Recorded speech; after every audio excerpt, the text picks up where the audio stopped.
throwing your whole life away. What's good, YouTube? It's your boy Sam, and I'm here to speak on the third episode of Sam Speaks on what has been hot at the beginning of this week. Let's get into it. Today's video, we're going to be reacting to huge TikToker potentially faces the death sentence for murder that he committed. Let's get into it.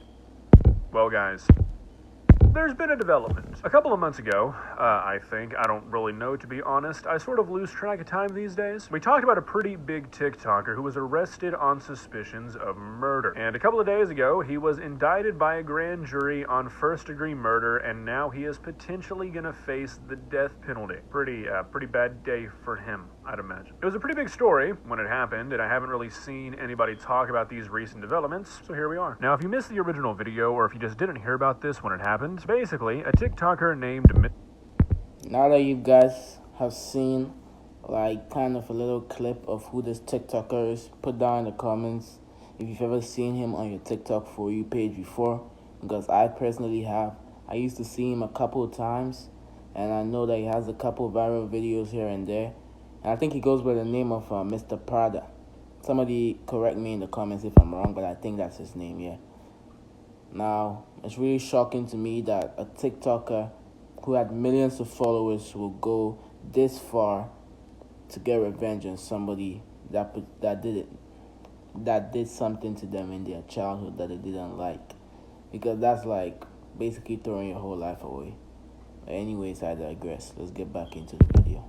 Mr. Prada, whose claim to fame was kind of just stealing other people's content. Not entirely, but really what helped him get so big is that he would copy basically any TikTok that went viral. So when a TikTok went viral, people would comment waiting on Mr. Prada to copy this or something to that effect, and it got a lot of people talking about him. Pretty weird way to blow up, but I mean, if it works, right? That's not really what's important here. What's important here is that in September, Mr. Prada was arrested after being caught driving a stolen vehicle, the vehicle of a man who was recently murdered. To be honest with you guys, I have heard of this story before, but I honestly remember it happening way back before September.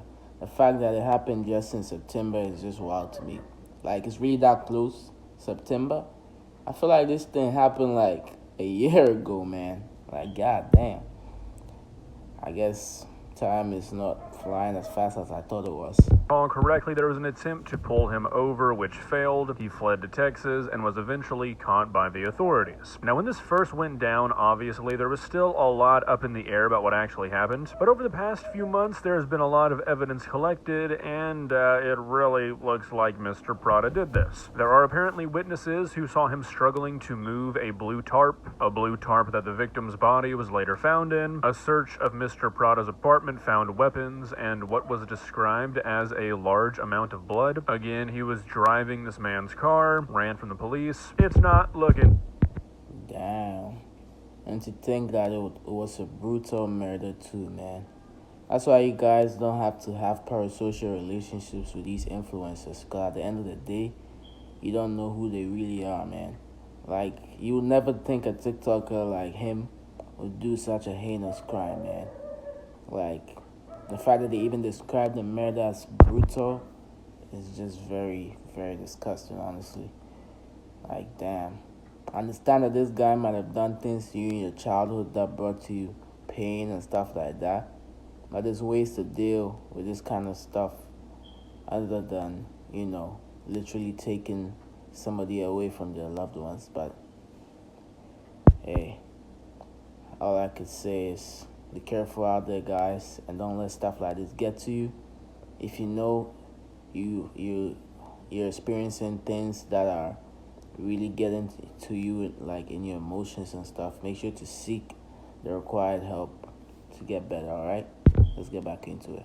Do good. Now, there's a lot of what if surrounding this case that we'll get into a little bit, but I don't really want to speculate. I'm going to a little bit because I think some of the context surrounding this case is pretty important, because it seems like there might be a few missing pieces of the puzzle. The big story here is that a while back there was an investigation into the man who was murdered, where he was accused of inappropriately touching one of his patients. He was a therapist. It was 10 years ago, and the patient who accused this man of doing this is the same age as Mr. Prada, lived in the same city. There are a lot of strange links between these two that really can't be ignored after one murders the other. The way this therapist was murdered was described as extremely brutal, and it seems like it would be one crazy fucking coincidence.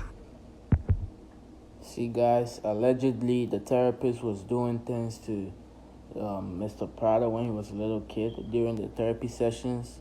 But you see that the other kid that you're talking about, who reported the therapist for doing such things to his clients, that kid is not the one being talked about in this case, because he probably seek the required help he needed or she needed, and now they're doing much better. Mr. Prada, on the other hand, probably kept this situation to himself, and now it's just tipped the scale over. Mr. Prada to have just decided to do this for no reason. Also, this happened inside of Mr. Prada's apartment. Why would this therapist be there if there wasn't some sort of prior relationship? It is pretty weird. The attorneys involved said that there's no link between Mr. Prada and that old investigation. They've gone on the record saying that Mr. Prada was not the child who accused this man of doing this. So, I mean, you've kind of got to go with that, but, like, all the pieces of the puzzle here aren't really fitting. Looks like we might be building the wrong picture. You know what I mean? Obviously, the prosecution is going to try and paint this like there was no prior relationship or anything. I don't find myself going to the apartment of people I don't know very often. Feel like that's probably the case for most people. There's something that is not being disclosed yet. And look, I'm not saying that, like, anything would necessarily justify this. However, the way that, like, news outlets are covering this, I feel like we're missing out on some crucial details. Like, it seems like there's an attempt to paint this as just some random murder, which, look, I'm not a detective. I'm not investigating this. It could be. It really doesn't seem that way, though. Just my 2 cents. Anyways, Mr. For real, guys. Do you really think that a TikToker with millions of followers would throw their life away to just kill a random person? Unless he's a psychopath. Like I said earlier in the video, like, we don't really know these guys, but hey, let's just hope he wasn't, because at least it will make it somewhat, like, not that this act is good in any way, but it will make it somewhat better to know that it was not just an act of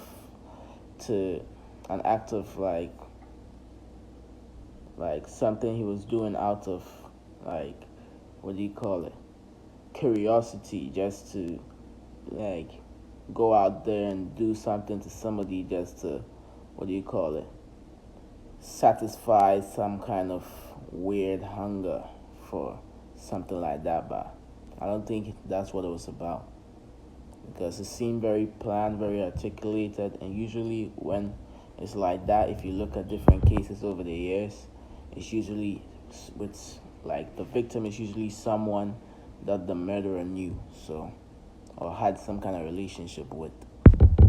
Is heading to trial after a jury has decided that there was enough evidence to charge him, and he's being charged with first-degree murder, aggravated criminal damage to property, obstruction of justice, and unauthorized use of a motor vehicle. And like mentioned earlier, since he's being tried in Louisiana, he could and probably will face the death penalty if he's convicted, given the extraordinarily violent nature of the murder. Now, I use the phrase "if convicted" pretty generously, I think. Let me know in the comments if you guys agree with Mr. Prada receiving a death penalty or not. Do you think it's justified for him to receive such a punishment for what he did? If you think so, if you don't, just let me know down in the comments below, alright? Honestly, not a snowball's chance in hell that this guy is not found guilty. There's witnesses saying they saw him dragging the tarp around, the victim's blood was found all over his apartment, and he was driving the guy's car. I think the only possible way Mr. Prada gets off here is maybe the jury thinks second-degree murder would have been more appropriate, which if you watch my original video or if you've been following this case, you might remember that originally Mr. Prada was charged with second-degree murder, but according to an article I found, apparently it was up to first-degree murder based off of the victim's age, which I don't really know how that works or why. So he was charged with second-degree murder the first time around, but due to the victim's age, it was switched to first-degree murder? Does that even make sense? I don't know, man. Like, aren't all victims victims? Just because this guy's a certain age doesn't mean his murder should be considered as a first-degree murder. I don't think so. I don't know why it's like that, but I don't think it's right, man. It doesn't seem right to me. It works that way, but the more you know. But I mean, to be honest, it does kind of seem like this motherfucker had no plan whatsoever. Left the dude's blood all over his apartment and then drove his stolen car. Like, I mean, it was almost like he was trying to get caught. Doesn't exactly seem like there was a lot of premeditation here, but I don't think that argument's really gonna work. Now, this case and everything that surrounds it has opened up a lot of discourse on TikTok and especially Twitter regarding the issue of vigilante justice, which, I mean, is always like a super productive thing to try and talk about on the internet, but obviously a lot of people are upset that Mr. Prada is facing. I honestly don't think vigilante justice is justified, but it could be understandable. But it shouldn't be justified, I don't think so, because if something like this is justified, it could wreak a lot of havoc. But it's understandable why people do stuff like this, but not justifiable. The death penalty, when everything surrounding this case sort of points towards the likelihood of something happening between this therapist and Mr. Prada in the past. Now, I don't really want to get into the topic of vigilante justice, but we're going to. In my opinion, it's really never justifiable, but sometimes it is understandable. I think that's a distinction a lot of people aren't willing to make. I mean, taking the law into your hands is the slipperiest of slippery slopes. Like, it's just one of those things in a civilized society that you just can't make justifiable. You can't make it okay, because things start to run downhill extremely quickly if you do. So, like, I mean, I can't really justify vigilante justice, but in certain cases I can understand it. However, it seems like the internet is doing the thing that the internet likes to do in situations like this, and that's just ignoring anything that goes against the popular narrative. And as much as it makes sense, as much as it seems intuitive, we can't just assume that there was some sort of relationship between this therapist and Mr. Prada. It would be kind of insane if there wasn't, given like how this went down, but right now officials are saying that they don't believe that Mr. Prada was ever a client of this therapist, which again seems like really hard to believe, but that doesn't really mean you don't get to believe it, you know what I mean? And I know a lot of people are gonna say Exactly, because why would somebody with like a successful online career like Mr. Prada just choose to go out one day and kill some random guy on the street? I don't think he would do that. He probably has some kind of relations in the past that led to Mr. Prada having these thoughts on him wanting to take this guy's life for what he potentially did to him in the past. oh, you shouldn't trust the authorities, the justice system sucks, and like, yeah, you're right. But also, sometimes people just do crazy shit for really no good reason. Now look, don't get me wrong, I'm not saying that that's what I think happened here, but it is possible. In my opinion, unlikely, but it is possible. When stuff like this happens with celebrities or influencers, people that a lot of people follow, keep up with, feel like they really know, I feel like for some it hits a lot closer to home. But it's important to remember that you don't actually know these people. You just know their online persona. You just don't know what they're capable of, and you don't know where their head was at. Just because you really like them doesn't necessarily mean that they killed a person for a good reason. Gotta keep that in mind. Well, guys, what do you think? Personally, I'm pretty curious to see how this all plays out. I feel like this is definitely one of the more serious situations we've seen on this channel. It's one of those things you don't really ever expect to see from somebody that, like, you watch on the internet. It just goes to show you how dangerous parasocial relationships can be. Stuff like this should just really really hammer home the fact that you don't know the people you're watching on the internet. You might feel like you do. You might think some people are especially down to earth. They're especially transparent with who they really are on the internet. They aren't. Everybody's playing a character to some extent, even if you don't mean to. That's just human nature. I would bet a lot of money that most of you guys watching are not the exact same person you are at home alone in your room as you are at work or at school or around your friends. Everybody's a little bit different based off the scenario. We've all got a couple different versions of ourselves living inside. That sounds kind of weird, so I'm gonna stop talking there, okay? See ya. Alright guys, if you made it to the end of this video, I appreciate you and I'm grateful that you stayed all the way to the end of the 3rd episode of Sam Speaks. I love you guys and I'll see you in the next one. Peace.